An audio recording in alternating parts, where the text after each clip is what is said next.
Cek cek cek. Oke, bisa kita mulai. 5, 4, 3, 2, 1.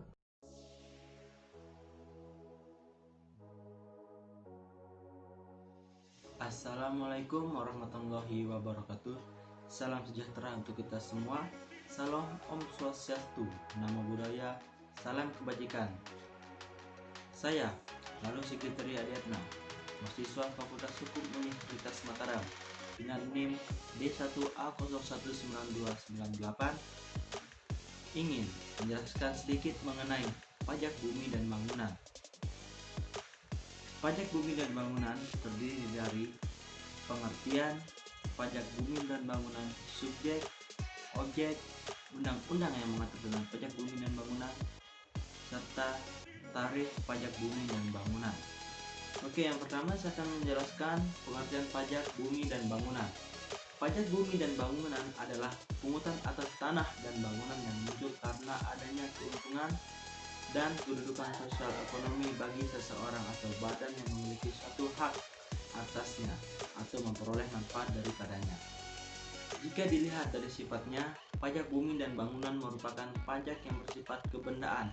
Artinya, besaran pajak terutang ditentukan dari keadaan objek, yaitu bumi dan bangunan. Sedangkan keadaan subjek tidak ikut menentukan besarnya barang. Contoh objek bumi ada sawah, ladang, kebun, tanah, pekarangan, dan tambang. Contoh objek bangunan ada rumah tinggal, bangunan usaha, gedung bertingkat, pusat perbelanjaan, pagar mewah, kolam renang, dan jalan tol. Yang kedua, saya akan menjelaskan subjek pajak bumi dan bangunan. Subjek pajak bumi dan bangunan atau yang sering disingkat dengan PBB adalah orang pribadi dan badan yang secara nyata memiliki hal-hal berikut ini. Pertama, mempunyai hak atas bumi. Kedua, memperoleh manfaat atas bumi. Ketiga, memiliki bangunan. Keempat, menguasai bangunan. Dan kelima, memperoleh manfaat atas bangunan. Yang tidak termasuk objek pajak bumi dan bangunan. Ternyata tidak semua objek bumi bangunan bisa dikenakan PBB. Terdapat juga objek pajak yang tidak dapat dikenakan PBB. Namun, objek pajak tersebut harus memiliki kriteria tertentu yang tercantum dalam Undang-Undang Nomor 12 Tahun 1994 tentang pajak bumi dan bangunan. Berikut ini daftar kriteria tersebut. Pertama, objek pajak tersebut digunakan semata-mata untuk kepentingan umum di bidang ibadah, sosial, kesehatan, pendidikan, dan kebudayaan nasional yang tidak dimaksudkan untuk memperoleh keuntungan.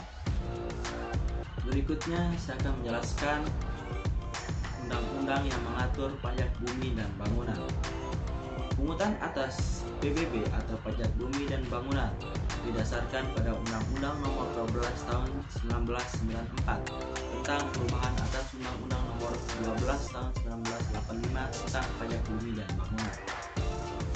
Kemudian, sejak berlakunya Undang-Undang Nomor 28 Tahun 2009 tentang pajak dan restribusi daerah, maka kewenangan dalam pemungutan pajak bumi dan bangunan sektor perdesaan dan perkotaan PBB P2 telah diserahkan ke pemerintahan kabupaten atau kota.